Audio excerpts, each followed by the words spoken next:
gravar, que está no meu vídeo esquerdo aqui. Isso, gravando. Muito obrigado. Então, só para terminar meu raciocínio, Rudolf Otto disse que os neandertais, que eram parentes próximos dos humanos, eles tinham celebrações para, se fosse criança, tinham certos objetos também. E interessante, ele diz que as pessoas eles eram enterradas numa tipo um buraco e acocorados. Veja bem, acocorados. Acocorados dava um sentido de que eles, de repente, eles poderiam renascer numa outra esfera, sei lá, é essa a tese dele. Então, o que eu quero dizer para ti, Karina? Nós todos temos uma abertura para o transcendente, uma crença. Eu acho que ela não é apenas cultural, a religião, eu acho que ela é própria, de uma forma ou de outra, a gente desenvolve algo. Dizem que quem criou a questão religiosa foi um casal de humanos abandonado numa floresta na pré-história, ter raios e trovões e feras. Eles não tiveram nenhum mais recurso material. E aí deu o salto para os trovões, para os relâmpagos, para os ecos da floresta. O que eu quero dizer com isso, Karina? Que o caminho de Deus, as pessoas que têm e acreditam na lei, acreditam no caminho da fé, e aí exige da gente fé realmente. Vamos dizer assim que a filosofia é menos humilde nesse aspecto. A filosofia, ela se autodetermina e ela tem a sua própria resposta. E a religião, você tem que ou acredita ou não. Ou você tem fé ou não tem fé. Então, a fé exige uma responsabilidade tua, um compromisso teu de acreditar em algo. E se tu seguires aqueles mandamentos, aquela lógica, aquela lei, você encontrará o caminho de Deus. O problema é que, quando você coloca Deus, tem interpretações de Deus, né? Você tem alguém que domina as divindades, ou é sacerdote, ou o xamã, ou é o pastor, ou é o padre, ou são as hierarquias que dominam o sagrado, e muitas vezes você pode fugir desse aspecto da tua crença e acreditar muitas vezes na crença que tem o padre, o pastor, o bispo, o xamã, ou o sacerdote, tu faz baixar o espírito, assim por diante. Cada um, então nós temos, eu acho que nós temos vários tipos para você encontrar a felicidade, né? Tem vários caminhos, tem outros caminhos do autoconhecimento filosófico, até da literatura, até através da arte, da música, você pode se encontrar através da filosofia. Claro que nós estamos aqui mais numa aula filosófica, né? Nosso objetivo aqui é procurar desconstruir um pouquinho, tem quem sabe, aquela ideia assim de felicidade mais frugal, assim no aspecto mais do consumo, assim, que eu não acho que seja totalmente equivocada. Mas talvez buscar outros argumentos que a gente possa mais se sustentar mais através da racionalidade e desconstruir aquele mito que a gente tem que estar feliz de manhã, de tarde e de noite. Como uma missão, claro, do ser humano fosse essencialmente ser feliz o tempo todo. Eu acho, pela minha leitura, que nós não temos essa capacidade de manhã estar feliz, de tarde estar feliz, já falamos sobre isso, porque somos seres contingentes, seres faltantes, seres limitados, altamente carentes, altamente também. Quando a gente faz uma escolha, a gente renuncia a 15, e essa renúncia dos 15 sempre há uma saudade, uma reminiscência de ter feito uma escolha errada. Então, nós somos seres faltantes, limitados. Então, o que nós vamos buscar nas nossas aulas, nas nossas reflexões?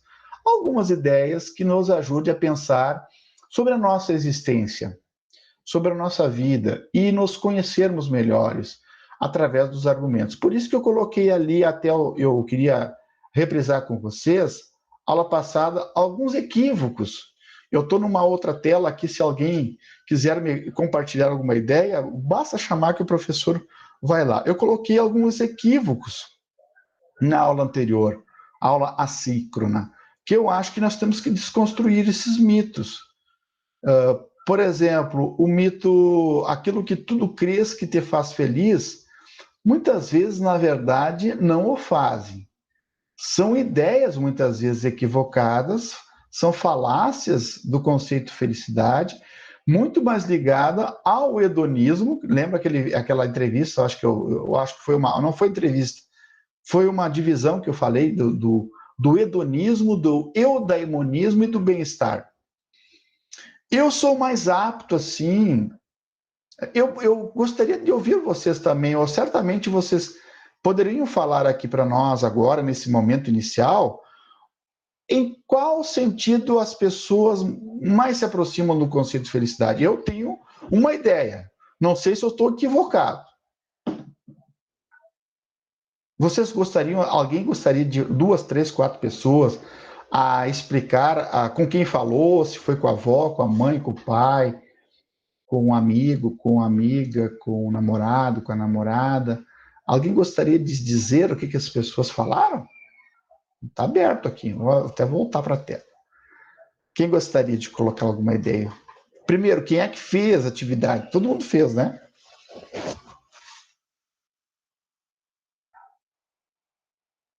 Não tenho vergonha, nem medo. Pode falar.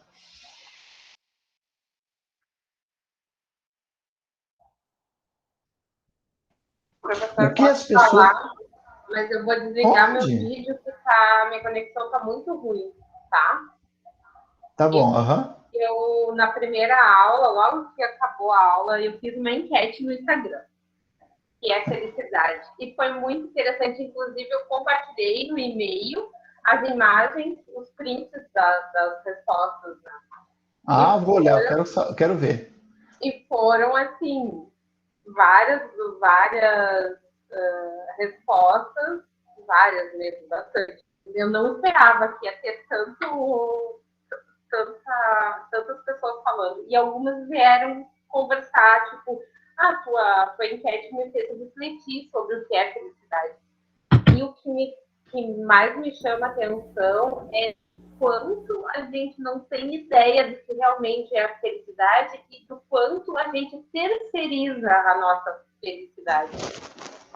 E eu penso, né, que felicidade, o que agora, nesse instante, é felicidade para mim, daqui a meia hora pode não ser mais. Eu acho que ela muda de acordo de como o humor, na verdade. Eu acho que a vida da gente é ciclo. Então, se hoje eu faço uma coisa que me deixa feliz, amanhã eu posso fazer a mesma coisa e não necessariamente não me fazer feliz. E penso que o mais interessante é a gente se dar conta disso, né? E é óbvio que a gente não pode estar feliz o tempo inteiro, não existe isso, não existe perfil do Instagram 100% das horas da vida. E aí uma coisa que eu ouvi na aula, agora eu não lembro, porque eu assisti a aula assim, quando estava disponível no Moodle, para fazer o resumo que eu já enviei. E aí, quando o senhor fala... eu acho que foi até na aula presencial que falou ali que as pessoas não estavam indo na igreja, ali na catedral, e estava todo mundo na academia, né? E, assim, uma coisa que me chama a atenção, eu odeio academia, mas eu odeio academia porque eu não gosto de lugares fechados.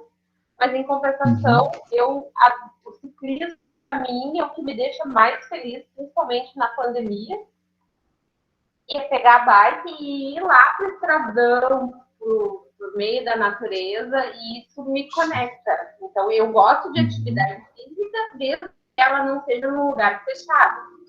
Só que eu conheço pessoas que amam academia e que são felizes lá malhando. Por isso que eu penso que felicidade é muito engajamento. o que é feliz para um, o que é felicidade para um, necessariamente não é para o outro. Fiquei pensando agora, quando a nossa colega, que eu esqueci o nome, dividiu que ela perguntou para a avó dela, né? Fiquei pensando, o que a minha avó diria?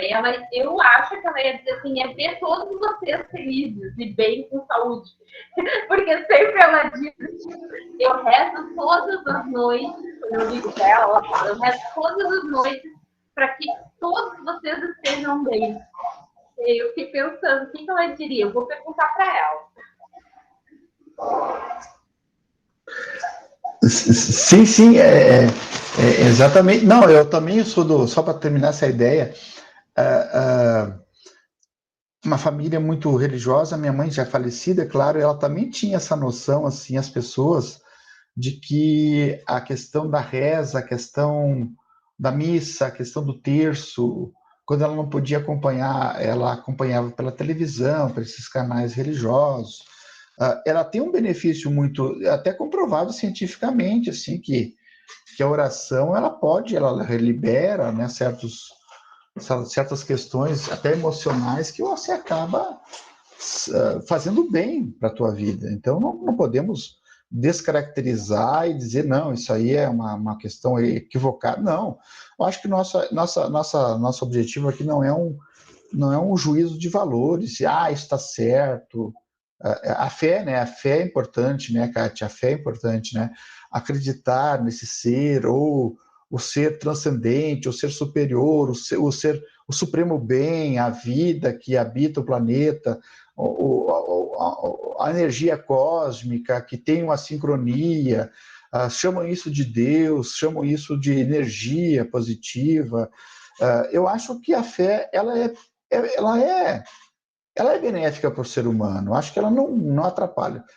Ela atrapalha quando ela vira um ritualismo, vira um dogmas, ou vira uma opressão. Por exemplo, tem gente que tem religião, mas não corta o cabelo, nem usa mais saia. Bom, quando começa a radicalizar e fazer moralismo da religião, aí você perde realmente a essência do que é a vida. Religar você mesmo com você, a religião, religar você com você mesmo, religar você com o outro, religar você com a natureza, religar você com os teus bichinhos, com o mundo, com o mar, com o universo. Isso é um pouco...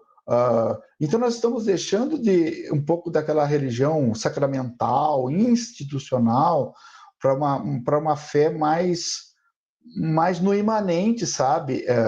A Idade Média europeia era essencialmente uma crença transcendental ao transcendente. Aí veio a modernidade, aí ficou tudo no imanente, sabe? Nós abandonamos, Deus está morto, a ciência veio, a tecnologia para salvar o homem. Mas o Luc Ferry, que é um filósofo que eu leio bastante, é um francês, ele diz, quem sabe estaremos vivendo agora a era do amor, que as pessoas estão mais ligadas em si, com os filhos, com os pais, com os amigos, e ele está, quem sabe estaremos vivendo, ele diz assim, sugere, uma transcendência na imanência. Vocês entenderam? Uma transcendência, uma divindade na própria imanência, nesse mundo. Então, descaracterizando um pouco... Eu tenho uma conotação que o coração humano, bondoso, mora as divindades, né? Meu Deus é o Deus Spinoza.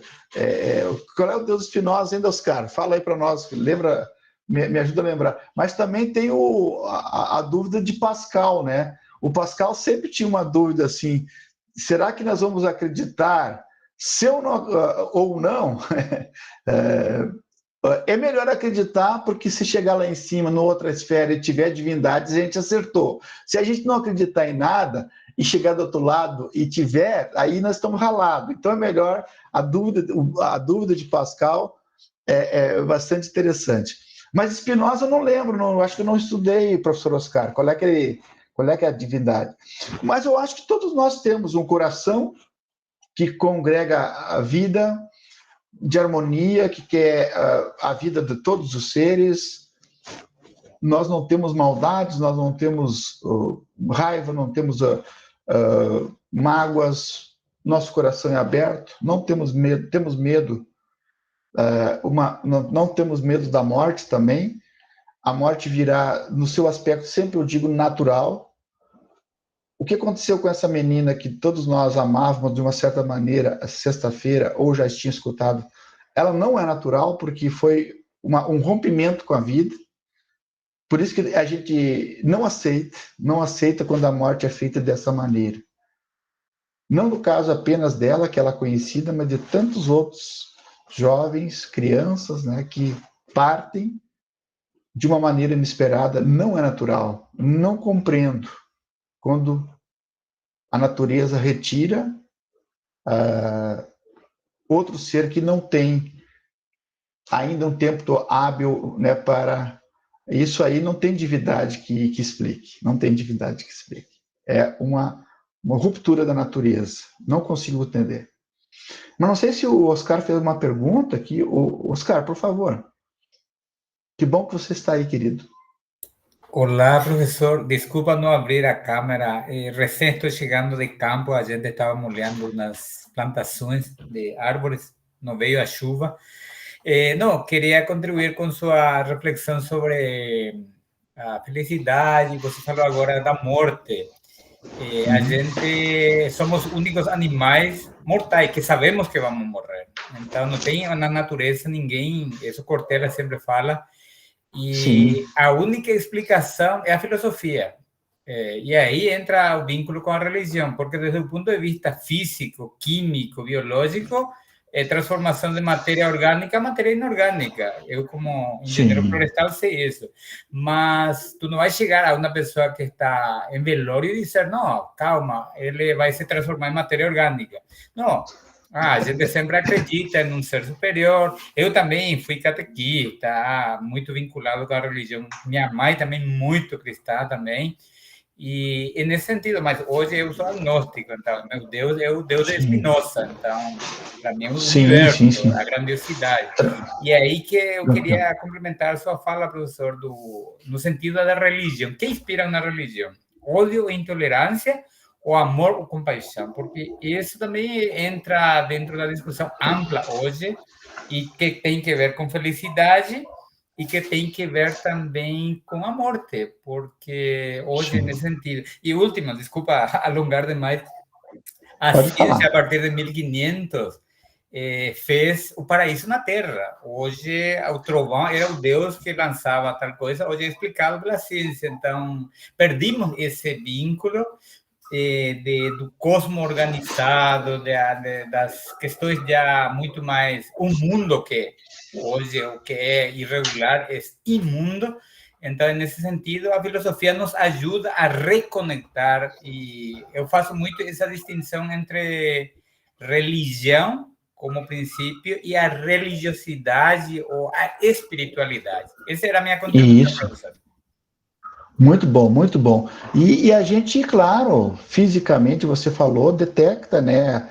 A paralisia, falência múltipla dos órgãos, você detecta cientificamente a morte de alguém, né? Quando você tem o cérebro paralisado, coração, você não tem mais movimentos, você não tem mais pulsação, você consegue comprovar cientificamente, chegamos ao limite, né? Mas aí entra aquelas dúvidas metódicas, né, que existem, né? Bom, termina a nossa história nesse momento, ou não, ou tudo aquilo que nós construímos de afeto, de relações de amor, de construção de vida, terminou por aí também. Bom, a pessoa materialista vai dizer... Marx dizia, nós somos fruto das relações sociais, econômicas, e é por aí, a religião é uma grande droga. A religião é um grande ópio do povo, porque só serve para oprimir, né, para ofuscar a mente. O próprio Freud dizia também, ou Nietzsche, um dos dois, que dizia que não tem diferença você entrar num templo e entrar num bar e tomar uma cachaça, porque as duas ações vão entorpecer a tua mente e você não vai ver a realidade. Bom, eu acho que há mais caminhos, há mais alternativas quanto a isso. E somos únicos, né? Você falou, professor Oscar, que temos consciência da nossa finitude. O Cortella diz o gato e o cachorro, que são nossos petzinhos, eles vão dormir tranquilos nos nossos pés, no tapete da sala ou do quarto, porque eles não têm consciência da morte, né? Não têm consciência da finitude. Nós somos seres que cada vez que passamos uma noite, um dia, a gente se dá conta que estamos caminhando, sim, para o fim, para o momento derradeiro. Mas aí entra a filosofia que nos dá alento, nos dá uma certa esperança, né, de que nós não teremos a morte, porque a morte, ela não... E a vida, diz os epicuristas, ela não encontra-se uma com a outra. Quando existe a vida, não existe a morte. Quando existe a morte, não existe a vida. E outra, o Woody Allen, aquele cineasta norte-americano, não é que eu tenho medo da morte, mas quando ela vier, eu quero estar bem longe. Então, é isso que a gente... eu também tenho medo daquela frase assim que diz: viva como se fosse o último dia da sua vida. E vai que a gente acerte, né? É uma coisa... Aquela menina cheia de vida, cheia de esperança, cheia de luz. Certamente ela acordou, ela abraçou seus entes queridos, ela fez aquilo que é comum ao ser humano e embarcou numa viagem a trabalho. Ela jamais imaginaria, né, que pudesse encontrar a sua finitude. Assim somos nós também. Mas o importante é esse desapego também que a filosofia nos... Desapego não significa descuido. Desapego significa estarmos prontos, sim. Eu sempre digo que se a morte, como o Sócrates respondeu, o Sócrates diz assim, ouviu a sentença, e o carrasco disse assim: o senhor vai morrer, foi condenado. E ele respondeu: e o senhor também vai morrer pela natureza. Então, ele disse assim: se a morte for um grande silêncio, um grande sono profundo, ou até um esquecimento daquilo que a gente não era antes, por exemplo, dos meus 53 anos de idade, eu não era, eu não existia, eu vim à consciência. Se voltarmos ao horizonte da não consciência, está de bom tamanho também, né?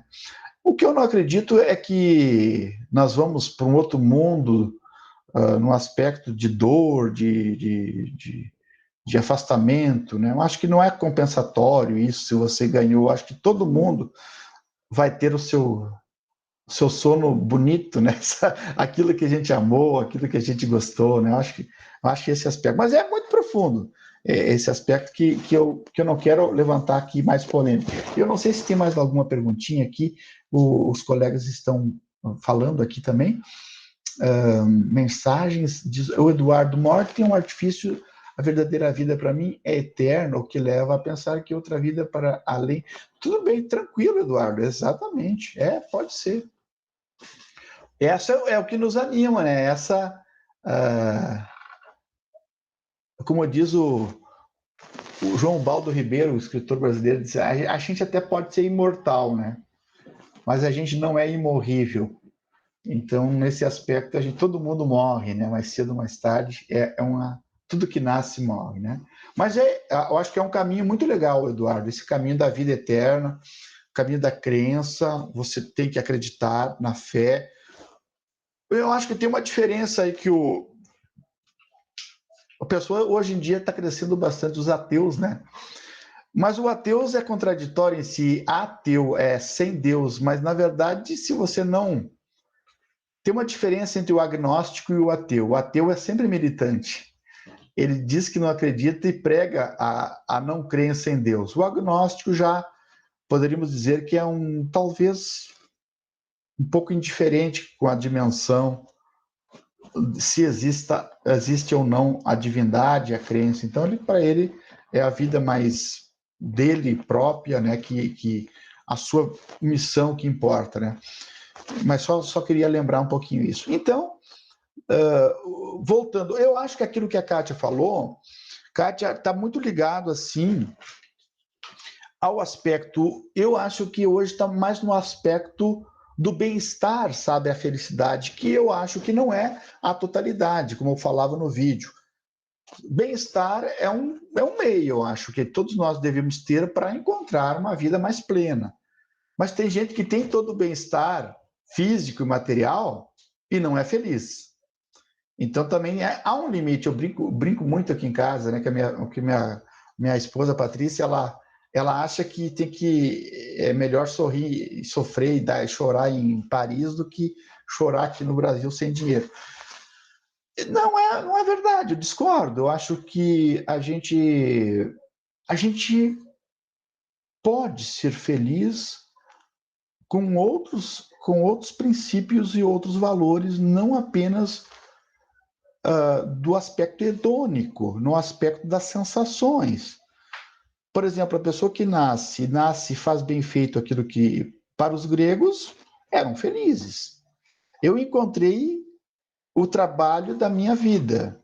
Eu me realizo naquilo que faço. Eu estou na ordem cósmica. É um tipo de felicidade, eudaimônica. Eu vivo o momento presente. Eu não estou apegado ao passado. Não tenho raízes do passado, tudo que passou pode ser bom ou ruim, mas não quero voltar. O passado só existe porque existe esse momento presente. O futuro, para mim, é uma incógnita, então não vou me preocupar. Porque eu não sei se daqui, aquilo que a Kátia falava, né, Kátia? Não sei se de repente daqui a meia hora eu posso sair tomar um drink, sei lá, perder a vida, ou posso acontecer uma tragédia. Então, esse momento que é um momento bonito, um momento que eu vivo intensamente. Se eu estou lendo, eu leio. Se eu estou com os meus amigos, se eu estou no parque, eu estou no parque. Se eu estou tomando sol, eu estou tomando sol. 100%, né? É um exercício muito interessante que a gente tem que fazer. Se eu vou dormir, eu vou descansar. Se eu vou... mas então nós temos... Se eu vou almoçar, vou almoçar. Se eu vou fazer amor, vou fazer amor. Se eu vou amar, vou amar. E sem aquele atropelo daquela síndrome, né, que os especialistas falam, de um pensamento super agitado. Né, de um pensamento... síndrome do pensamento acelerado. Né? Que você não vai viajar, mas você quer chegar. Mas quer chegar onde? Onde é que tu quer chegar? O importante é a viagem. A vida também não é diferente. Não é que eu quero chegar lá amanhã. É no trajeto é que eu vou encontrando a minha realização pessoal. Se eu deixar aquilo que eu falava na aula passada aqui, postergando, quando eu entrar na faculdade, quando eu me formar, quando eu tiver meu emprego, quando eu casar, quando eu tiver o primeiro filho, quando, a vida passa. Então, vamos fazer um pensamento introspectivo de viver esse momento agora, com muita racionalidade, com muita concentração naquilo que eu faço aqui nesse momento. E aí, só para terminar, eu até elenquei aqui no meu slide da aula passada, tem gente que acha que eu até botei um slide. Dinheiro traz felicidade?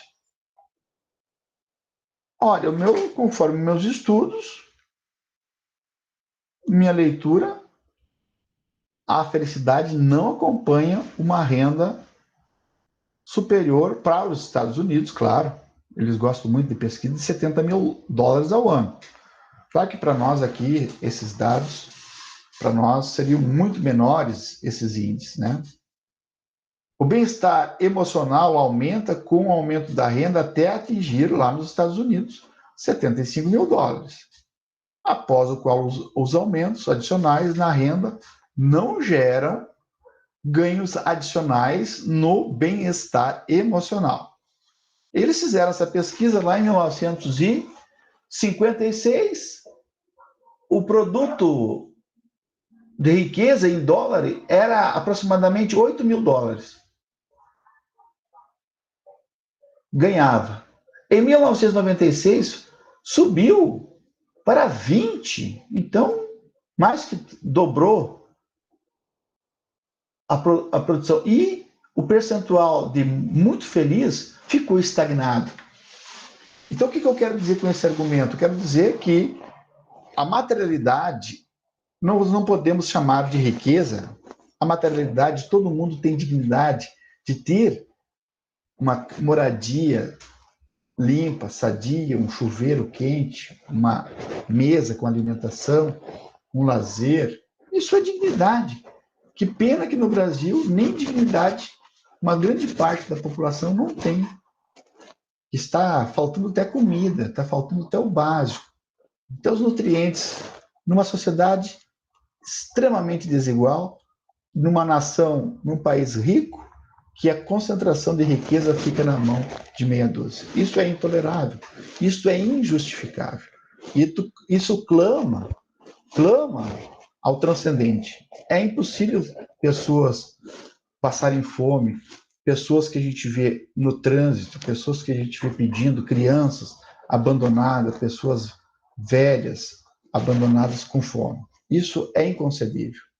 Então, dentro desse aspecto, dinheiro, a materialidade é importante, mas felicidade é uma outra coisa. Eu falei também que ganhar na loteria não soluciona o problema da felicidade. O casamento, muitas vezes, pessoas dizem que quando eu casar, serei feliz. Estudos dizem, como eu mostrei no slide, just married, enfim, casados. 2 anos depois do casamento, just married, apenas casados. Então, os estudos demonstram que 2 anos do casamento inicial há índices de pico de felicidade maior do que a vida dos não casados. E depois dos 2 anos juntos, volta ao estágio de normalidade. Então, há estudos sobre o casamento. Que todo mundo chama de colapso dos casamentos, de 1 a 2 anos, as pessoas casadas tendem a ser tão felizes quanto as pessoas solteiras, né? A satisfação, segundo Lucas, 2003, com a vida média tende a aumentar nos anos que levam a pessoa a se casar. Depois cai para a linha de base, dentro de 2 anos após o casamento. Isso aqui é bom que a gente fale exatamente isso, né? Que as pessoas dizem, casamento, e encontrei o príncipe da minha vida, a princesa, a rainha, a minha vida vai mudar completamente. Cuidado, que os dados demonstram que o casamento não é depois dos 2 primeiros anos, volta-se à normalidade. Há quem diga que o amor acabe na lua de mel, né? Então não sei se isso é verdade ou não. Mas quem é casado sabe que a coisa não é fácil, né? A coisa tem dificuldade, mas não é impossível. As famílias em 1940, o percentual de felicidade era 7,5 de 10. E hoje, a família com computador, os níveis de felicidade baixaram, 7,2. Então, você percebe que a tecnologia, que os computadores, que os smartphones, eles, de uma certa forma, facilitaram nossa comunicação, mas não significa que, propriamente, a gente ficou mais feliz com essa dinâmica das tecnologias. Nosso nível é o nível mais baixo que dos anos 40 do século passado. As pesquisas comprovam. Ser aprovado numa universidade também não me garante um nível de felicidade. É uma prospecção daquilo que será aprovado, a gente vai se realizar, vai ser feliz. Não é bem isso, né? Teremos outros desafios, teremos uma maior responsabilidade, a gente sai de uma vida mais de adolescente, menos compromisso. Que bom que a gente tenha isso, essas etapas na vida, né? Que a gente tem um lado da criança, que brinca, como se fosse um aperitivo para a vida, né? Um adolescente que pode também fazer várias amizades. Depois vem a vida do adulto, né? Então a vida de maior responsabilidade. Quanto mais materialista, menos feliz. Então, querer coisas incríveis e se esforçar para conseguir, isso tende a impactar negativamente a felicidade de uma pessoa, segundo os estudos, né? Então, isso a gente comprova mesmo com a nossa própria existência. Pessoas que se dedicaram muito a sua vida ao trabalho, à materialidade, são pessoas muitas vezes pouco felizes. que quando muitas vezes você tira um tempo para o lazer, é sempre um lazer culposo. É sempre um lazer assim de, devia estar fazendo outra coisa. Até a sociologia tem um Domênico De Masi, que criou até uma teoria em cima disso, que é a do ócio criativo. Ócio é o tempo livre, né? Mas ele prega que você tem que estar criando algo no seu ócio. Você está descansando ou tem que estar pensando? Vai assistir um filme? Já está pensando num artigo, num argumento. Vai ler um livro? Já está pensando em escrever. Então, não. Talvez seja o ócio mais cômico, o ócio lúdico, o ócio da brincadeira, do vôlei, da natação, da caminhada, da bicicleta, da bike, do chimarrão, do sono. Isso tudo é um prazer. Mas as pessoas mais materialistas, com as casas, estão mais impregnadas de objetos materiais, talvez tenha assim, uma família ou pessoas mais vazias daquilo que é necessário para a sua existência. Tem vários exemplos no mundo, sim, que pessoas que foram essencialmente desprovidas de toda a materialidade, de uma simplicidade de vida. Estava lendo um livro e o livro dizia assim: você tem que atravessar na tua vida com o teu barco como se fosse um rio. E se porventura você afundasse no lago da vida, você pudesse atravessar o lago, o rio, apenas com o necessário para viver. Só que tem gente que enche tanto o barco do lago da vida que se afunda o barco, a pessoa afunda junto. Afunda junto com a materialidade. A gente conhece vários familiares e amigos que dedicaram a vida ao trabalho, ao sábado e domingo, e a vida toda trabalhando. E passaram por essas vidas. E perderam, quem sabe, aquilo que é mais importante para a nossa existência, que é a família, que somos nós mesmos, que são os amigos, são as pessoas que a gente convive. É a natureza, admirar uma montanha, um pôr do sol, um luar, tudo isso tem significado para a nossa existência. O Botton, ele é um filósofo, Alain de Botton. Alain de Botton, se você botar no YouTube, ele explica a filosofia de uma forma assim, viajando, explicando os locais. E ele postou no livro dele uma grande casa. Ele percebeu que, aliás, é exatamente isso. Ele percebeu que num shopping center existia uma propaganda de uma venda de uma grande casa com o carro na frente. Você imagina uma casa muito bonita, uma mansão com um carro novo na frente. E aí, eu tenho uma foto aqui, eu acho que eu mandei para vocês. Estava escrito no rodapé do quadro: Happiness not included. É interessante isso, né? Você vê uma propaganda de um carro, de uma casa bonita, de um condomínio fechado, de um terreno, as pessoas com uma bike, com um cachorro, né? Só que tem que botar embaixo exatamente: happiness, a felicidade não está inclusa. Talvez o que vai ficar mais nas nossas aulas seja exatamente essa palavra, construção. Nós estamos construindo uma vida feliz. Uma construção longínqua, né?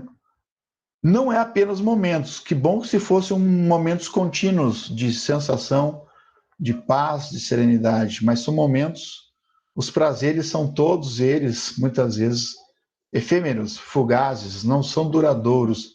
Aí diz Nietzsche, nos quebra, porque nós não conseguimos manter por muito tempo o prazer. Nós logo nos saciamos, nós estamos com muita fome, nós vamos com um jantar maravilhoso, mas depois do segundo prato, da segunda servida, a gente já começa a ficar servido, né, satisfeito. E assim todos, a bebida, no sexo, tudo isso acaba saturando. E os momentos de prazer não são todos eles duradouros, né? Esse aspecto. Então, happiness not included. É legal. Aqui é o lugar ideal para construir a felicidade. Aí tem um gramado, tem um cachorro, tem um casal, tem 2 filhos. Venha para o residencial Vila da Serra, lotes a partir de 360 metros. Aqui o lugar ideal para construir a felicidade. Não sei o que vocês acham, mas acho difícil. Outra propaganda, agência ganhando prêmio com felicidade você nunca viu. Então há uma certa saturação desse conceito, né? Perder peso também não traz felicidade.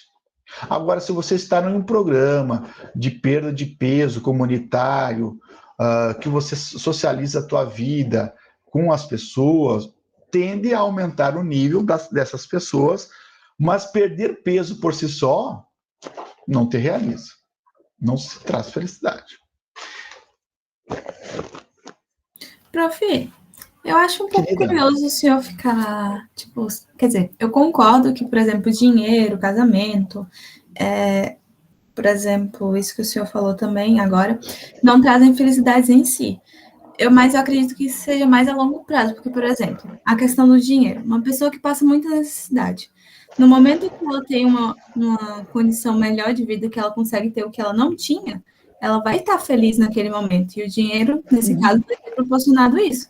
Eu acho que quando a pessoa tem isso a longo prazo, tipo, aquilo já, tipo, não traz algo que deixe, tipo, algo diferente, que traga felicidade, é que aí não se traz a felicidade, mas, tipo, uma pessoa também que pode casar, no momento que ela casa, ela pode estar feliz por aquilo, sabe? Não é que aquilo não gere felicidade nela. Até porque eu acho que nada, tipo, gera felicidade a longo prazo, sabe? Tipo, pra mim, felicidade é um momento que você sente agora, tipo, eu estou feliz agora.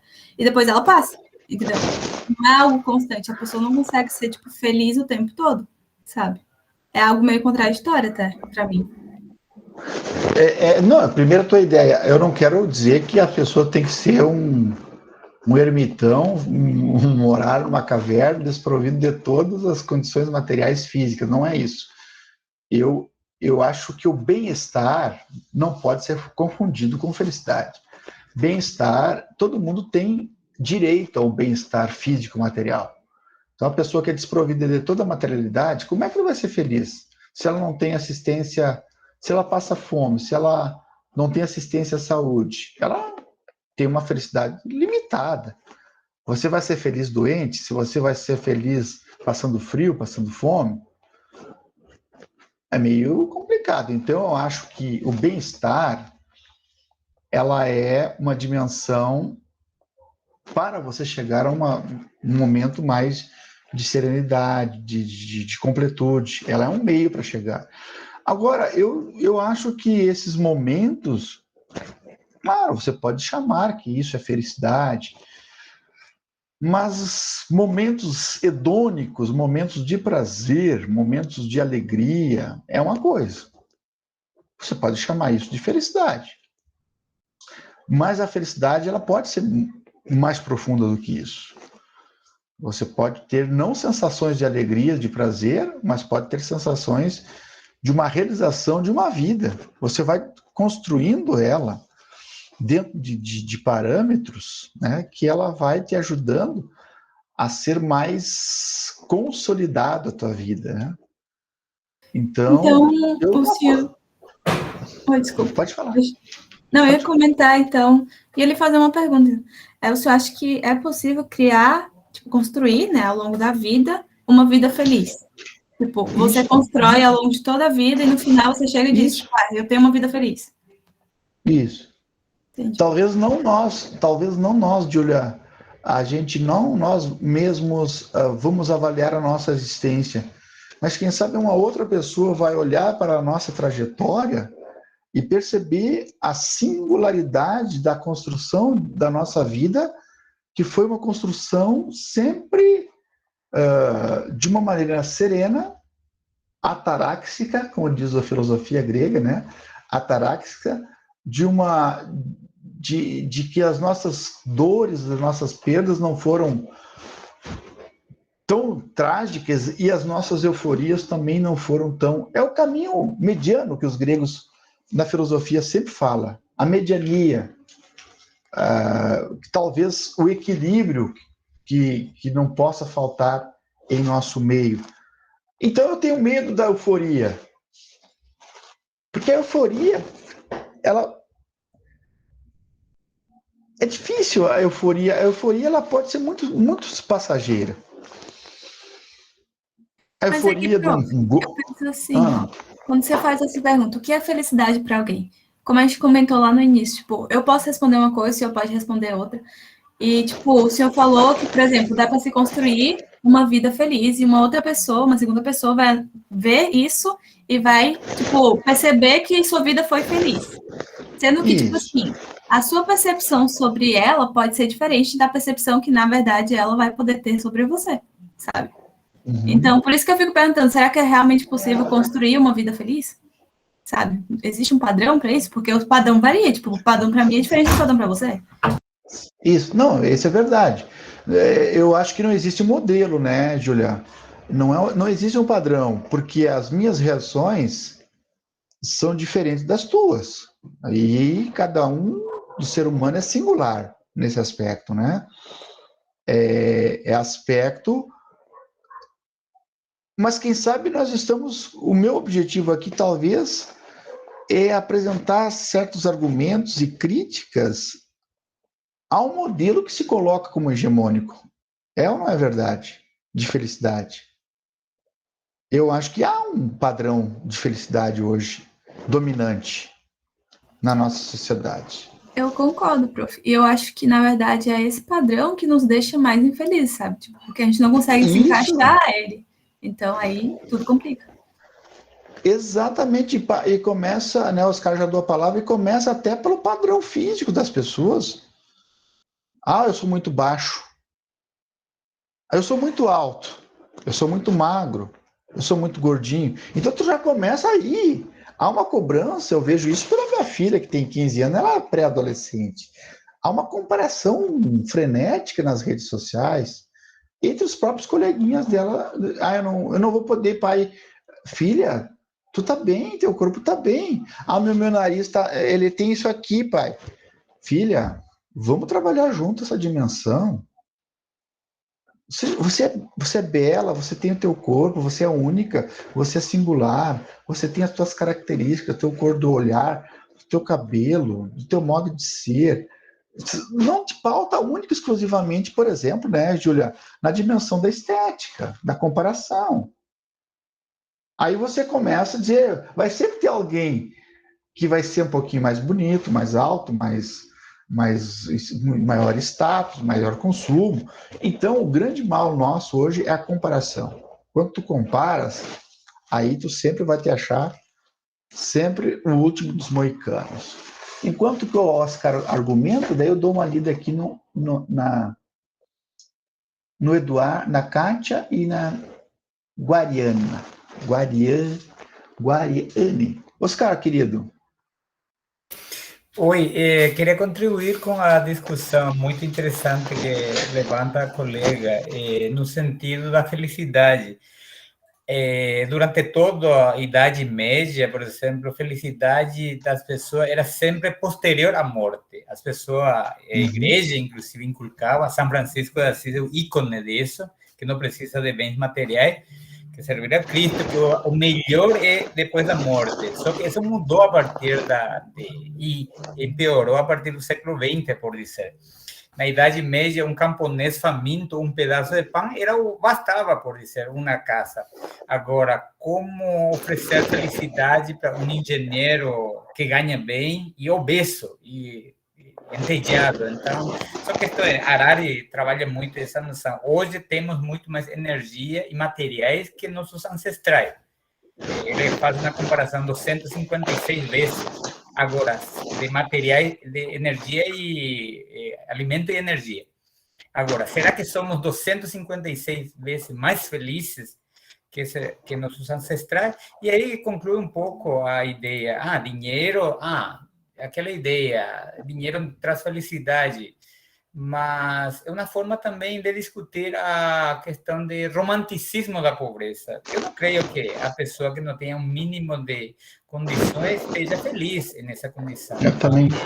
E hoje o mundo produz bens materiais que tranquilamente todas as pessoas podem viver comodamente. Só que são 26 pessoas que detêm toda a riqueza em nível mundial. Então, mais da metade da população mundial não tem acesso a bem-estar. E, por último, aí deixo justamente também para o sistema capitalista felicidade e prazer, ponto. Então, por isso que nós ficamos intolerantes a sensações que não oferecem prazer. E aí entra o comparativo, professor Djalma, que o caso de sua filha, por exemplo, hoje, o nível de adolescente que se suicida é bastante alto em nível mundial, justamente porque se nos coloca como um padrão, a gente perdeu essa originalidade e porque o sistema capitalista nos diz o paraíso pode ser feito aqui na Terra. Não espere a morte para você desfrutar isso. Então, é nesse sentido. Desculpa alongar um pouco, mas é uma contribuição bem interessante que é.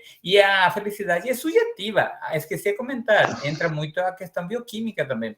Você pode ser eternamente feliz como um baseado. Então, a bioquímica do corpo, e temos pessoas que não têm o componente biológico também joga com isso. E outro, num sistema, hoje, num país que tem milhões de pessoas passando fome, desempregado, difícil estar feliz nessa situação. Ninguém é feliz quando o resto do entorno está em uma situação precária. Minha contribuição. Ótimo, Oscar. Eu estava lendo, só para complementar um pouco a tua ideia, o Juliás Marias. Depois eu vou trazer também um videozinho para você sobre a questão da felicidade, que ele é um filósofo espanhol. Ele trabalha essa dimensão que a Idade Média, né, jogava tudo para a questão divina, a felicidade, né? E a modernidade colocou a felicidade tudo aqui na Terra. Então, vamos usufruir o sistema, vamos consumir. Eu acho que nem 8, nem 80, né? Eu acho que nossa dinâmica, viver sim nesse mundo, usufruir daquilo que podemos usufruir, sempre com um cuidado grande de não destruir todo o planeta de uma hora só, né? Pensar naquelas pessoas que virão, mas não também deixar fora esse aspecto escatológico, né? Aspecto da dimensão transcendental, de uma vida que pode continuar através do amor, através daquilo que cada um de nós constrói. Então, acho que o Juliano Marias, ele trabalha essas duas dimensões, nem 8 nem 80. E eu acho que outro aspecto também, a nossa vida hoje, nós temos muitas demandas, muitas situações, muitas... que você pode, e não tem como usufruir todos os benefícios, né? Tem muitas demandas que você pode ser feliz, como você falou, num baseado, você pode ser feliz num processo de uma droga mais pesada, química, outros são mais no passeio, outros são viciados no trabalho, outros no lazer. Então, tem muitas, no consumo, né? Ou nas redes sociais, também, que é um outro argumento, e que é difícil você dar conta. Em contrapartida, estamos mais fragilizados, estamos mais tristes, estamos mais insatisfeitos, estamos mais depressivos, somos menos felizes, eu acredito, né? Então, eu me preocupo muitas vezes quando a gente perde alguns princípios mais de valores mais substanciais. Essa geração que muitas vezes está aqui na nossa frente, que é uma geração de 20 anos, 25, 20, 18, é uma geração também do não aceitar o não. É muito difícil vocês aceitarem um não, aceitar uma porta fechada. A minha geração, da geração do professor Oscar, que vai ser um pouco mais novo do que eu, é a geração da porta fechada. A geração do não. Olha, a nossa vida, eu acho que teve 390 nãos. negatividades, não pode, não fala, não deve, não tem trabalho, não isso, não aquilo, não, que a gente se calejou tanto com o não, que a gente já não sofre mais com o não. Quando, agora, essa geração que vem é uma geração que está vindo do sim. E o yes, we can, era o lema até do presidente norte-americano. O yes, we can. Será que nós podemos tudo? Não podemos. Somos limitados. E o mundo está começando a dizer não. E se a gente não aprender a aceitar o não, que é a derrota, que é a dor, a gente vai... Essa geração dos nossos filhos vai sofrer muito. E muitos não vão conseguir sobreviver. Porque viver é uma dor. Viver é perder. Viver é ouvir nãos. Viver é se calejar. Viver é resistir. Viver é muito... precisa muito coragem para viver. Então vamos só voltar aqui. Prof, posso falar mais uma coisa? Pode. É que agora eu fiquei pensando que, tipo, hoje em dia se prega que você tem que ser feliz, blá, blá, blá, blá, que a gente já vem falando aqui, né? Sendo que, assim, para você pensar em felicidade, você primeiro tem que conhecer o outro lado também, né? Que é a tristeza. E quando uma pessoa tá, tipo, triste constantemente, isso é patológico, certo? A pessoa tá com depressão. Sim. Então, por exemplo, o oposto também, se pudesse existir uma pessoa que é 100% feliz o tempo todo, talvez seria também patológico, já que os extremos seriam, né, patológicos. Então, tipo, essa é a grande questão que eu tô intrigada nisso, né?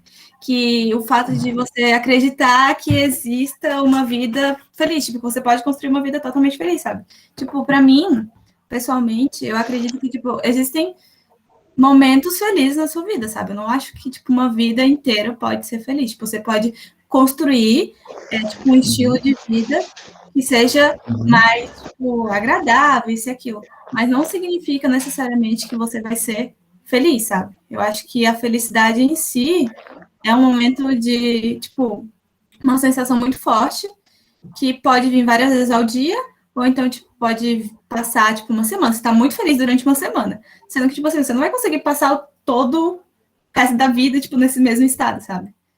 Eu acho que você pode perder bem, né? Ter aquela associação de bem-estar, isso e aquilo. Mas, sei lá, eu acho que felicidade é algo muito específico, sabe? Tipo, um momento assim, tipo, eu estou feliz. Tipo, que nem quando eu fui aprovada, sabe? Tipo assim, eu fiquei muito feliz. Tipo, meu Deus do céu. Mas aí depois de dar aquela leve esfriada e tal... Por isso, Júlia, que eu digo assim, que esse momento da aprovação do teu curso maravilhoso foi um momento de... Eu não chamaria de felicidade, um momento de euforia, de alegria, mas a felicidade, quem sabe, é uma coisa mais subliminar. Não sei, eu quero teimar nessa ideia, para mim, pelo menos, né? Que eu quero teimar ela, que não é um momento de... que eu também, o momento que eu vi o meu nome, que eu queria tanto, uma aprovação lá em 2004, ainda no doutorado, eu sonhei tanto, por exemplo, foi difícil passar. E quando eu vi o meu nome, foi um momento tão bonito, uma sensação que foi indescritível. Quando nasceu a minha filha, não sei se vocês são mães ou pais, ou logo serão, é uma alegria indescritível, é uma coisa, não sabe a vida que surge, é uma coisa que marca a minha existência. Talvez isso, né, sejam momentos bons, mas eles não são contínuos, né? E aí a gente tem que buscar outros argumentos. Eu tenho um pouquinho dessa ideia. Cristiane, querida. Professor, para complementar também, assim, os argumentos da colega, que eu achei bastante interessante, porque eu também estou por esse caminho, assim, de pensamento que nem ela, sabe? De acreditar que a felicidade são momentos, né? E aí o senhor está falando nessa construção e eu estou tentando realizar, imaginar ela, e aí eu fico pensando, tá, mas aí eu vou construir essa felicidade e eu não vou pressentir ela, não vou sentir, não vou saber que eu estou sentindo essa felicidade, e talvez depois que eu me for, Aí as pessoas que vão dizer se a Cristiane foi ou não foi feliz. Mas aí, complementando também o que a colega disse, eu queria ler aqui a opinião que eu fiz a pergunta para o meu esposo, e o que ele respondeu está bem assim de encontro com o que a colega falou e com o que eu acredito também. Ele disse assim, felicidade é um momento único, com durabilidade de tempo indeterminado, onde a pessoa esquece as coisas ruins e concentra seus pensamentos em coisas boas, onde a emoção toma conta de sua mente e a pessoa se torna especial, realizada e tem a sensação de fazer parte de um mundo, seja somente seu ou de mais pessoas. Essa foi a opinião dele, do meu marido, que já tem 45 anos, né? Se considera ateu, militar, um consciente político, diferente de muitos outros militares. Isso. E então, assim, ele acredita isso, que a felicidade é feita de momentos. E aí, se eu for, assim, fazer uma retrospectiva da minha vida, dos momentos que eu fui felizes, eles foram momentos, né? E passaram, como a tristeza. A tristeza são momentos que chegam e passam, né? Então, assim, eu fico tentando imaginar como é essa felicidade construída ao longo da vida, que o senhor... Claro, nós só estamos na 4ª aula, né? Então, a gente tem muito o que aprender ainda. Mas seria isso. Exatamente. Mas eu acho, obrigado, Cris, está ótimo, muito bom. Não, eu acho assim que tu já vai sentindo a tua existência dentro de uma ordem cósmica, sabe? Tu não é... Eu não estou dizendo que a felicidade aqui é uma construção pós-vida, né? Quando você morrer, você vai ser feliz. Não. Eu acho que a felicidade é toda uma construção de vários fatores que passam pelo aspecto físico, material, emocional, psíquico, né? De ter saúde física também, né? Embora a gente aprenda também com a dor, aprenda também com a doença. É muito pedagógica também a doença nas nossas vidas, né? A gente pode melhorar com a doença também, né? E com as tristezas, eu acho que tudo é pedagógico e a gente vai aprendendo.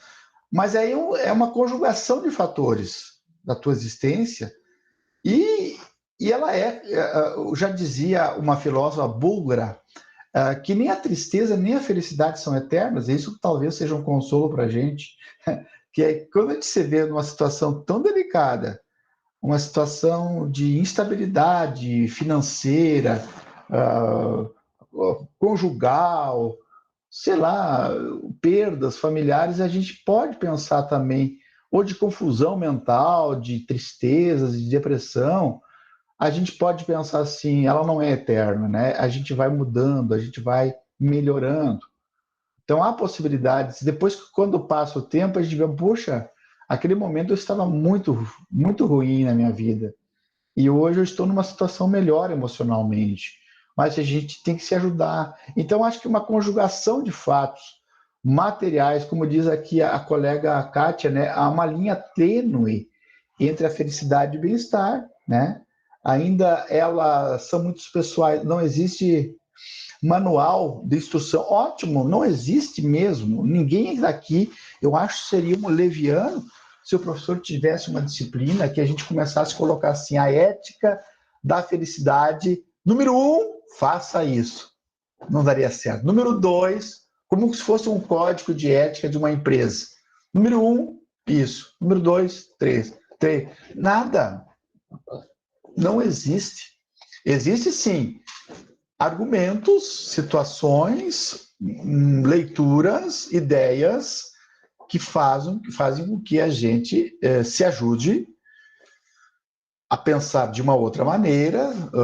Por isso que é importante que o professor fale, por isso que é importante que vocês falem, por isso que é importante que vocês leiam algumas ideias, escutem algumas palavras, porque isso não é debatido na universidade. Talvez a nossa disciplina seja uma das únicas que tenha na universidade, que tem disciplinas maravilhosas, de conhecimentos fantásticos, mas talvez seja uma das poucas que passe 1h30 na semana, mais as leituras que vocês fazem, 15 ou 20 minutos, tentando entender o ser humano e tentando compreender a nossa própria existência a partir da ciência, a partir de uma leitura, a partir de autores. Então, eu acho que esse momento maravilhoso que a gente tira é um momento quase que uma catarse coletiva assim, de todo mundo que expurga um pouco aquilo que tem dentro de nós, as nossas angústias, né? as nossas dúvidas, os nossos problemas, né? Porque, como dizia um amigo meu, ninguém tá muito bem emocionalmente, ninguém está muito tranquilo emocionalmente, todo mundo tá meio mal, né? E reconhecer também, né, que a gente não é tudo aquilo que, no aspecto, sim, que a gente é 100% feliz, né? Mas é interessante, é interessante. Eu penso que se eu tivesse dinheiro para a Disney, eu ficaria muito feliz. Acho que é muito singular essas questões. Tudo bem, Guariana, eu acho que eu não vou discordar de ti, é uma dimensão que você tem direito de ir na Disney, assim como todas as crianças e jovens e adultos vão na Disney conhecer a Disney e se divertir, né? Seria muito feliz, né? Não sei se você estando lá poderia ser feliz, né? Mas não é isso que eu acredito, né? Não sei. Para o nosso sistema capitalista, a felicidade é prazer, ponto. Por isso, diminui a nossa tolerância em relação às sensações que não oferecem prazer. Nós somos tudo aquilo que é sofrido, meio dolorido, a gente já não gosta. Penso que a felicidade está em seguir o que acredita, ser coerente consigo mesmo. Por isso, cada um tem uma noção diferente de felicidade. E por isso também que compartilhamos noções semelhantes do que é ser feliz, porque somos seres sociáveis, né? Exatamente. Oscar diz, vivemos com mais conforto material que os nossos ancestrais, mas vivemos também deprimidos e mais, sim, infelizes, né? O planeta está dizendo não ao nosso modo de vida. Se todo mundo consumisse, todo mundo visitasse a Disney como os americanos visitam e como os ricos do mundo visitam a Disney, nós teríamos que ter 3,5 planetas para manter e combustíveis de avião e consumo que nós não temos. Então, nem todo mundo vai poder ir na Disney. O mundo não comporta os carros, o mundo não comporta o consumo de monóxido de carbono de produção, de desmatamento que nós temos hoje. Não comporta. O modelo não comporta e logo estaríamos com gerações, 1, 2, 3 ou 4 para frente, impossibilitadas de viver. Alexandre, querido, eu concordo que existe uma dificuldade em definir a nossa própria vida como feliz, mas acredito que é possível definir fases da vida como feliz. Por exemplo, minha infância... exato.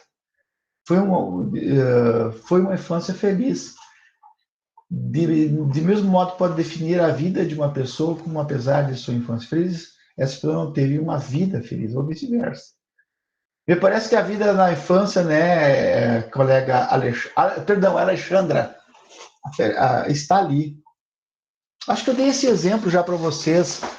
Orson Welles escreveu aquele... ele era um... Não é Orson Welles. Ai, Jesus amado. Me confundi. Quem é que fez aquele... O Cidadão Kane, aquele filme, foi quem? Eu acho que é o Orson Welles, né? Orson Welles. Cidadão Kane, aquele filme é preto e branco de 1945, acho um dos melhores filmes de Hollywood. Ele mesmo representa, né, o personagem. Ele representa o personagem de um grande capitalista norte-americano, dono dos meios de comunicação, Cidadão Kane. E um político, um rico. E a primeira palavra que ele diz do filme é Rosebud. E ele já aparecendo de trás para frente, velhinho, numa mansão cheia de vidros na sala, e ele morrendo. Rosebud. E aí o jornalista entra no filme tentando desvendar o que é Rosbud. E ele vai dizer, assim como a Alexandra, Rosbud era uma palavra escrita no trenó que ele tinha quando brincava no gelo na infância. E a infância dele foi marcada pela felicidade. Tudo aquilo que ele construiu durante a existência, os magnatas das comunicações, da política, não chegou nem perto daquilo que ele viveu lá perto, lá na infância. Então, eu acho que esses momentos bonitos que a gente teve, que foram marcantes, eles são eternos em nós. Eu acho que elas são uma construção de uma existência que nos acompanha. A Isabela, Disney já disse por si mesma, Disney é a realidade de milhões de crianças. Perdão, aqui acho que tem alguém... Não entendi como é que é a... Felicidade é a construção... Vocês, vê de falar aqui que fica mais fácil para a gente ir dialogando, vocês começam a escrever. Eu acho que vocês têm medo. É a construção de uma consciência maior, com sua visão, a Patrícia está dizendo, né? Faz sentir em completude com o mundo. Exato, é isso que eu compartilho mais com essa ideia. Os desafios, as tristezas, os bens materiais são significativos, importantes, mas não fazem mais parte de sua verdadeira essência. São apenas complementos. Exato, Patrícia, eu acho que é por aí também. É essa a ideia aí. Beleza? Então, para terminar aquele argumento, viu que nós ficamos só aqui hoje, não temos problema, os mitos podem nos esperar. Só para terminar aparecer nas redes sociais não vai te fazer mais feliz, porque existem comparações entre umas e outras. Eu sou melhor que a outra. Então, há até pessoas na psicologia positiva que diz que a redução das redes sociais nos ajudam a viver melhor. Isso eu tenho Facebook, né, que eu posto algumas ideias, Twitter, que eu deixei de... Tenho o Twitter ainda, mas o Twitter, como eu sou da área da política, eu tento acompanhar a política, mas me parece que é meio tóxico demais, né? E outros meios, o Instagram não conheço também. E agora a vida se tornou um grande TikTok, né? TikTok é uma coisa que dá o quê? 50 segundos, que eu vejo crianças balançando e mostrando calça e mostrando, não sei. E a vida se tornou isso, será? Eu acho que tenho dúvidas se a vida ficou tão resumida a 1 minuto de imagens de alguém dançando ou fazendo uma música sertanejo. É lamentável, eu acho que estejamos nesse patamar. Bom, segundo o estudo da Sonja Lyubomirsky, da psicologia da felicidade, a felicidade também é, segundo eles, genética. Temos 50% que as pessoas já nascem mais propensas geneticamente a serem mais alegres, mais felizes, mais com bem-estar ou com uma sensação melhor. 10% também da felicidade está ligada às circunstâncias da vida. As condições materiais da vida também, faltou moradia, faltou educação, faltou estrutura, isso também condiciona, ou teve ou não teve, ajuda muito na felicidade. Mas 40% também, dizem a psicologia positiva, estão ligadas às nossas ações e pensamentos intencionais. Quer dizer, há uma ideia de você buscar também, e aqui tem, quem sabe, entra a nossa contribuição. Nós estamos estudando, podemos até fazer algumas ações, até nas outras turmas, até dar uma lição de casa, assim, para as pessoas fazerem uma experiência de uma semana com ações de gratidão. Meio que registrar no dia, assim, o que te fez bem, Porque muitas vezes tem coisas que fazem bem que a gente não lembra. Há uma amizade que a gente teve, um amigo que de longa data que a gente não via, sei lá o que mais. Ter gratidão pela vida, pela natureza, são coisas que ajudam a gente a viver melhor e fazer quase que... E pontuar menos, quem sabe, aquilo que te prejudica, né? Então, criar práticas positivas sempre ajudam a melhorar as nossas vidas sociais. Por exemplo, criar hábitos e aumentar as nossas conexões sociais. Quando eu digo conexões sociais aqui, não é única e exclusivamente por redes sociais, mas quanto mais você tem relações sociais, de parentesco, de amizade, se bem que parente hoje em dia está difícil a gente ter muito, ideologicamente, politicamente, nos dividiu. Então, muitos amigos nós perdemos, muitos familiares nós perdemos e perdemos até as conexões sociais. Mas voltar a criar esse hábito ajuda. Participar de atos de bondade, por exemplo, nos próximos 7 dias, anotar um ato de bondade que você fez que impactou outra pessoa. Sei lá, eu estou pensando em lavar uma louça a mais com amor, estou pensando em atravessar alguém na rua, estou pensando em fazer uma compra mínima, básica e dar para alguém necessitado. Isso são ajudar um vizinho, uma senhora, um senhor de idade, fazer um gesto de bondade ou de uma doação de um sangue, né, que tanto é necessário, gestos altruístas, né?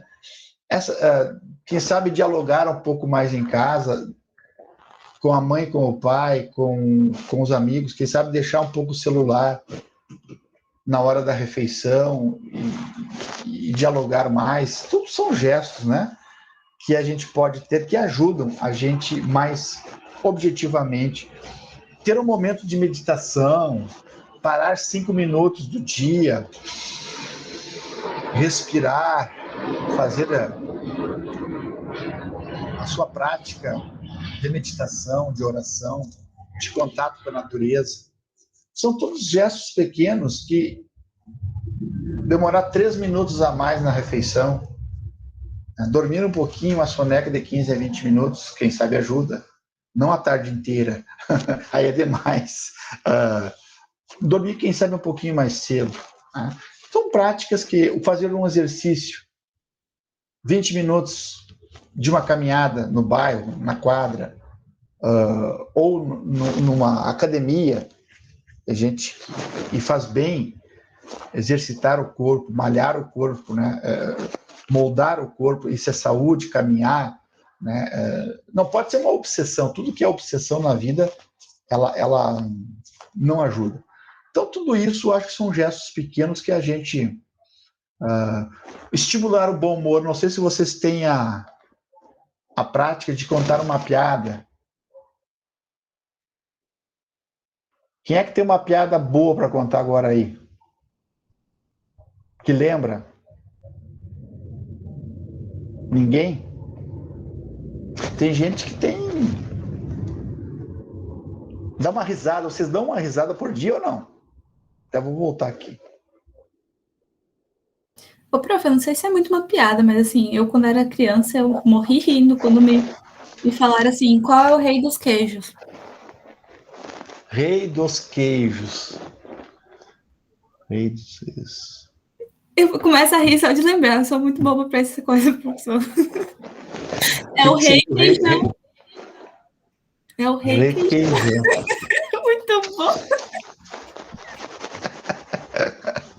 Muito boa, meu. Rei queijão. Não deixa de ser uma piada, né? Mas a Cristiane está dizendo que dá várias risadas por rei queijão. Olha o Leandro aqui. O Leandro, ele... Júlia, qual é a pergunta? O senhor poderia... Aliás, Júlia... É que o prof. Oscar, ele lançou uma pergunta lá em cima, prof, que eu achei muito interessante. E é uma ótima reflexão. Me passou? Eu posso ler para o senhor, peraí. Por favor. Ele falou assim, ó. Professor, temos o direito de ser feliz, como hoje se preconiza, ou apenas direito de buscar a felicidade? Como explicar esse paradoxo? Direito, né? Eu acho que sim, eu acho que todos nós temos o direito, né? E até o dever de sermos felizes, porque o objetivo, filosoficamente falando, o Aristóteles falava isso, né? O sentido da existência humana é a felicidade. Eu acho que ninguém vem para o mundo assim, agora você veio para o mundo para ser triste, para ser melancólico, para ser depressivo, para chorar. Não, eu acho que nós estamos num curso para também aprender um pouco, para também dar uma risada, para também descontrair. Gente, vocês conhecem gente muito séria na vida. É muito chata. Tem gente muito chata na existência. Não dá para conviver, porque tudo é uma... Vai falar uma coisa, é uma crítica. Vai falar outra, claro que nós não vamos fazer piada que é homofóbica, não vamos fazer piada do português, não vamos fazer piada. Eu gosto muito, sabe, de fazer piada comigo mesmo. Eu sou muito ridículo. E a palavra ridículo vem de risível. Quanto mais ridículo você for, mais risível você é. Então nós temos que dar muita risada de nós mesmos, dos nossos atos, das nossas ações. Quando a gente dá um furo, quando a gente erra, quando a gente... Não vamos dar risada dos outros, vamos dar risada dos nossos próprios...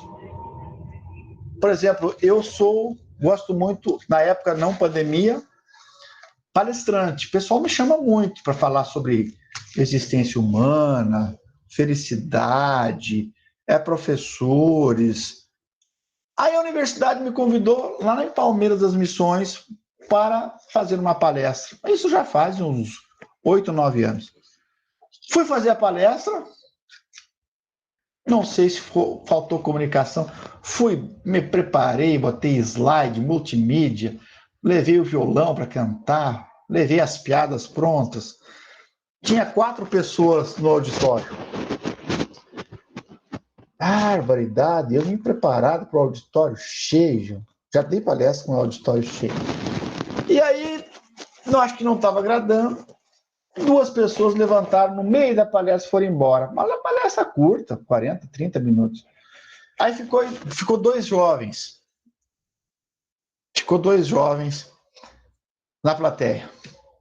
Aí eu terminei minha fala, cheguei lá para os guris assim, eu queria agradecer a vocês que ficaram até o fim, me prestigiando, aí eu agradeço vocês. Daí ele disse assim, não, professor, eu sou o cara do multimídia, esse meu amigo é o cara do som aqui, nós só estávamos esperando o senhor terminar para recolher equipamento e também ir embora. Então é isso, a gente pensava que estava agradando, sabe? Também, se não quer dar risada, não precisa. E se também eu tinha um professor que contava piada e a gente dava risada não da piada, a gente dava risada do professor. Mas às vezes a gente é sem graça mesmo. E acontece com a gente mesmo. Então eu acho que nós temos que... Tem gente que é ranzinza, tem gente que é mal-humorada, que tudo tá ruim, tá péssimo. Nossa... Tem gente que se leva muito a sério na vida. Para ser professor, tu tem que ser muito sério. Para ser um pai de família, você tem que ser... Eu acho que a seriedade não significa... Ter um curso sério não significa o cara ser sisudo. Não significa ser o cara mal-humorado. Eu acho que tudo passa. Tudo passa. Amanhã seremos lembranças de uma história que passou. Quem é que foi o professor Djalma? Ninguém vai lembrar do professor. Então, enquanto a gente está junto aqui, vamos dar uma risada um com o outro, vamos contar uma piada, como a Júlia fez, o Rei Queijão, não sei se o Everton pode contar, a Karina, a Laís, o Jonathan, contar uma piada sem graça, que a gente dá risada do cara só, né? Isso faz muito bem, faz muito bem. E o que mais? Acho que é isso, né? Quem dá risada vive mais. Outra piada que essa me aconteceu, não é piada, não. Eu tinha uma tia-avó, do tempo antigo, que ela tentou ser freira, mas não deu certo. As freiras não aceitaram ela. Foi para o interior novamente, já estava com uma idade. Procurou um senhor mais solteirão, lá um viúvo, para casar, também não deu certo. Desistiu de tudo, era muito mal-humorada. Mas no túmulo dela, ela botou... Você sabe o que é epitáfio? Epitáfio é uma frase que você coloca no túmulo. Aqui jaz fulana de tal, né? Saudade eterna, ou sei lá o que. Ela colocou, sabe o quê? Aqui jaz fulana de tal, devolvida sem uso. Eu achei tão engraçada aquela frase, devolvida sem uso. Tentou ser freira, não deu certo. Tentou casar, não deu certo. Morreu sorteira, devolvida sem uso. E eu cheguei lá, escrevi a giz embaixo, assim, bem feito. Se ninguém comeu, a terra comeu. Nenhuma risada? Tá bom, muito obrigado. Muito bem. É aquela frase do Chitãozinho Chororó. Eu agora ando falando com as paredes. Não vou entrar. Ano que vem tudo vai mudar, nós vamos se encontrar para dar um abraço. Vocês vão vir na minha aula, nem que seja o último dia da minha aula com a outra turma. Né? Nós vamos se encontrar, pelo menos assim, aqueles que tiveram aula comigo em tempo de pandemia, nós vamos fazer um encerramento junto com a outra turma. E vocês vão levar algo que cada um faz em casa de bom. Ou um bolo, ou canjica, ou pipoca, ou o que mais? Ou um pudim, ou um sagu. Vão fazer uma noite, uma quermesse. Se for no inverno, vamos levar escondido um quentão. Vamos fazer uma festa, tá bom? Eu tenho a impressão que todo mundo foi embora. Tá bom, professor, tá bom. Professor... aqui, prof, relaxa. Estamos aqui, prof. Eu queria comentar para a colega que pediu sobre o direito a ser feliz e a busca pela felicidade, ou seja, então, na minha percepção é o seguinte, hoje parece que todo mundo tem que ser feliz e todo o tempo. Isso é impossível. A natureza não nos desenhou dessa forma. Agora, o direito à felicidade, nesse caso, a visão muito mais liberal, ortodoxa, o Estado não tem que interferir. Se eu gosto de um homem para ser feliz em minha relação sexual, o Estado pode proibir isso. Ou se eu vou trabalhar como garçom em vez de ser engenheiro florestal, o Estado não tem que, mesmo que as minhas escolhas sejam erradas. Então, é nesse que é o direito à busca da felicidade. Então, nesse sentido, muito mais da filosofia liberal, nesse sentido de não interferência. E agregaria a sua excelente ideia de nós somos únicos animais que, ao ver a pessoa rindo, começamos a rir. Então, a gente copia. E do mesmo jeito, quem chora também chora. Quem está no velório e demais coisas. Então, isso é também muito particular. E outro aspecto que também nos caracteriza como Homo sapiens é corar. Somos únicos animais que sentimos vergonha. Aliás, nos últimos tempos tem muitas pessoas que não sentem mais isso. Infelizmente. Que é um significado de psicopatia, né? Que é uma coisa... Quem não tem mais vergonha é psicopata. Um problema já de psiquiatria. Nesse sentido, e aí agregar a sua ideia, eu usava muito as minhas aulas, no intervalo, todo mundo trazia algo para compartilhar, porque a palavra companheiro ou companheira vem do latim cum panis, aquele que comparte o pão. E a melhor forma de socialização é comida. Ninguém vai num churrasco, num almoço, para ficar de cara largada e essas coisas. Então, o melhor jeito, eu acho que a gente se encontrar para compartilhar. E eu me comprometo, inclusive, de Frederico, ir para sua aula em Santa Maria. Com certeza tu virás. E aí tu vai trazer o quê, que tu é especialista em quê, professor Oscar? Eu vou levar a famosa sopa paraguaia, a única sopa sólida do mundo. Essa eu vou querer. Eu vou compartilhar eu faço um pudim que ninguém faz mais saboroso que eu. Só eu sei o jeito. Um pudim daqueles que tu tira da forma assim, ele fica maravilhosamente caramelado. Vou levar esse pudim para provar. A Cristiane, que está de mão levantada, vai levar o quê, Cristiane? Ai, professor, eu não acredito que o senhor está me fazendo essa pergunta. Eu acabei de dar uma gaitada aqui. Sabe por quê? O que eu ia dizer que eu ia levar, que eu adoro fazer, também é pudim. Não tem problema, Cristiane. Não vou querer concorrer com o pudim do senhor, não. Nós vamos fazer sabe aqueles Masterchef, aquilo? Vamos todo mundo fazer pudim, a gente escolhe 3 ou 4, depois para ver qual é o pudim mais saboroso. Mas nós vamos levar junto. Mas, professor, eu gostaria de comentar que eu coloquei no chat ali, eu acho que o senhor não viu, o senhor não leu, que eu gostaria de parabenizar, que deu uma live que o senhor fez na quinta-feira, se eu não me engano, só que eu assisti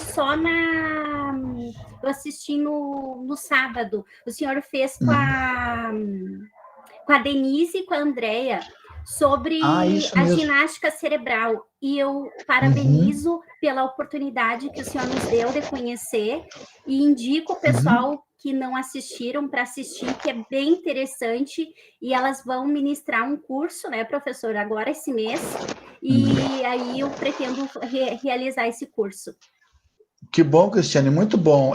São pessoas assim que fizeram o nosso curso também, principalmente a Andrea fez, e eles estão exatamente de exercícios mentais, né? Exato. Para concentração, a respiração, o olhar, tudo para exercitar o cérebro, né? Para aprendizado, também para uma vida melhor, né? De bem-estar. Elas são pessoas muito interessantes, muito legal. Obrigado, então, Cristiane. Obrigada, professor. Boa noite para todos.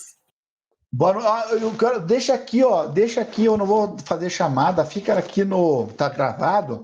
Deixa o nomezinho de vocês aqui, depois eu olho, ó. Quem estava presente na aula síncrona, bota o nomezinho aqui no comentário para mim, faz favor. Daí eu não preciso... Dão boa noite, já se despedem e deixa uma mensagem e coloca o nomezinho de vocês, né? Ah, tá aqui, ó. Agora que interessante que estava lá em cima. Tá, aqui tá o pessoal já tá dando boa noite. Ah, sou Cristiane. Ô trem bom, Isabela. Leva o cuscuz. Ah, Isabela, eu vou querer. O que é sopa sólida,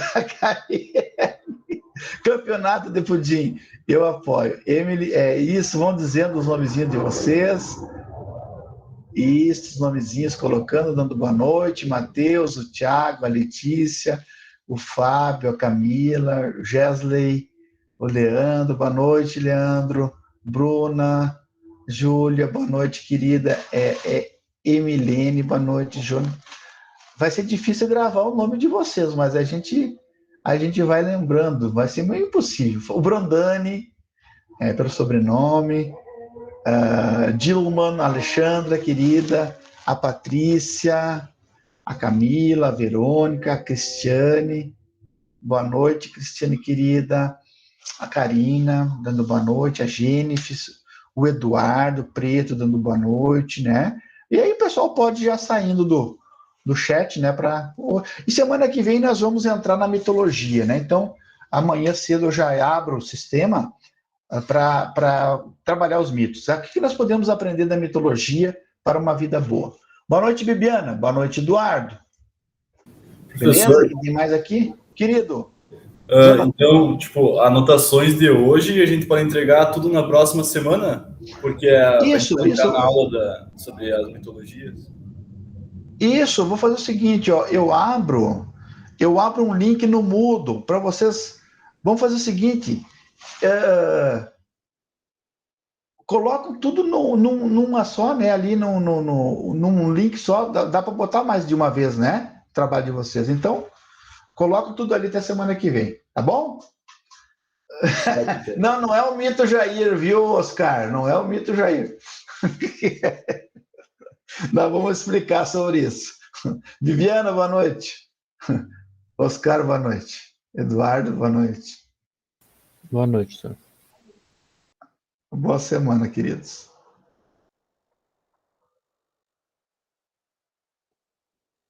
Boa noite, Oscar. Boa noite.